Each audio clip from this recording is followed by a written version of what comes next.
One of my Slovenian astronomer colleagues has been closely monitoring transits of International Space Station over the Moon and the Sun. Shortly after New Year's, he sent me a message about an upcoming International Space Station transit over the Moon at my location.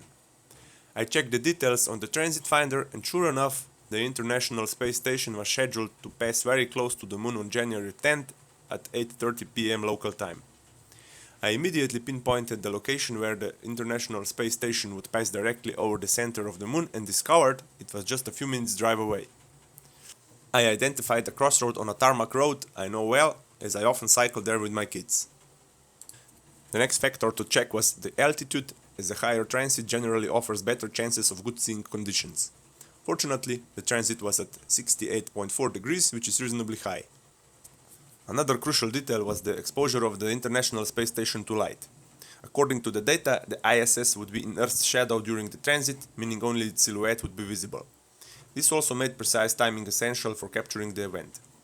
After the initial excitement, I turned to the weather forecast, which 5 days out was not promising, cloudy and rainy. However, the forecast for the following day, January 11th, was sunny, suggesting the possibility of an earlier passage of the weather front and clear skies on the evening of January 10th. Luckily, as the event approached, the updated forecast predicted an earlier clearing of the front, with clear skies expected after noon. Of course, this didn't guarantee success, as sporadic clouds or fog could still develop after such a rainy week, but you can't succeed without trying. Okay, everything is connected and works as expected, except for a USB cable we had to change, but I'll get to that shortly. We'll be using the Skywatcher mount, Player One Z1C camera, Deep Skylight autofocuser, Deep Skylight DC hub, USB hub, battery pack which is behind the tripod, and we'll control everything with the laptop that is on the desk behind the tube. Now I want to talk about camera choice a little bit. I want to capture the full surface of the Moon, and at 1250 millimeters of focal length. That is only possible with my deep sky camera. My planetary cameras simply have too small sensor to do that. Now this camera does offer other challenges. At full resolution it only offers about 15 FPS, which is not good enough. That means about 7 frames on the surface of the Moon, because the transition takes only half a second. But because we're oversampling, we can afford to use 2x or 3x binning, basically increasing the frame rate and reducing resolution like that. And according to the camera specification, we can achieve 40 to 50 FPS that way. But when I tested the camera in the office just a few minutes ago, I only got about 5 to 10 FPS, and that was really strange to me because I was using 2x and 3x binning. So I used USB 3 view utility and check the actual speed of the camera. Let me show you how that looks. And immediately I saw that camera is basically in USB 2 mode, and that's why the frame rate is so low. So I swapped the Amazon supposedly good quality USB 3 cable with quality USB 3 cable that came with one of the VR headsets, and now we can get 40 to 50 FPS. Now that everything is ready, we can pack it into the car so that you can acclimatize to the ambient temperature and wait until the evening. Hopefully in the meantime the sky will clear up. There are still some clouds out there. Let me show you just quickly. It's looking quite promising, and hopefully towards the evening it will clear up even more and we'll be able to capture the transit nice and clear, without any obscuring clouds.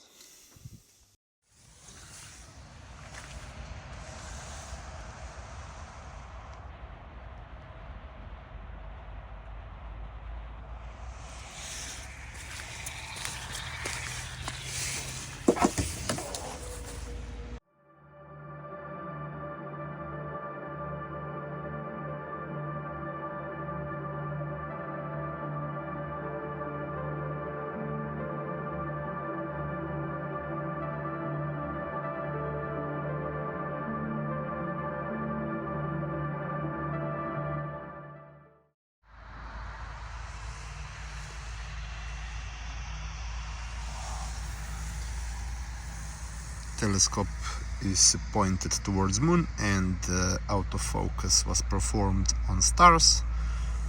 Currently it's 3 minutes past 8, so 27 minutes to go. Just let's hope that weather holds. There are some clouds around our clearing, so fingers crossed. The weather cooperated and I was ready to capture the transit. I carefully tracked the motion of the ISS using the StarWalk app on my mobile phone and pressed the record button in fire capture about 30 seconds before the transit. Everything was set, or so I thought. Now let's take a look at a short clip of my laptop screen recorded with my mobile phone during the transit.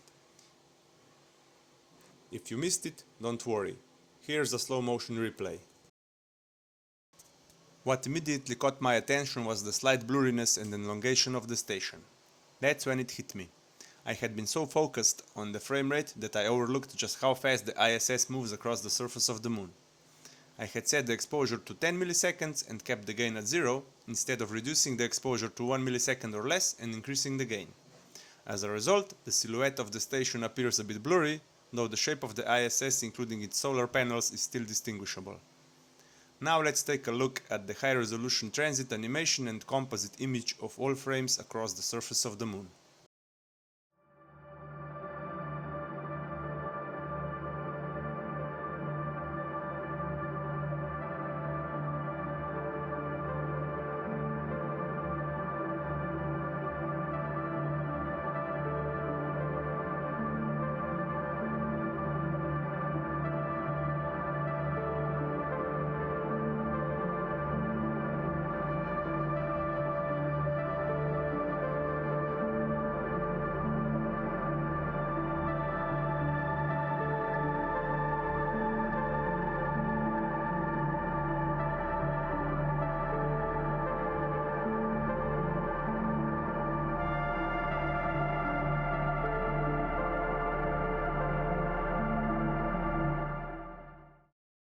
Okay, time to wrap things up.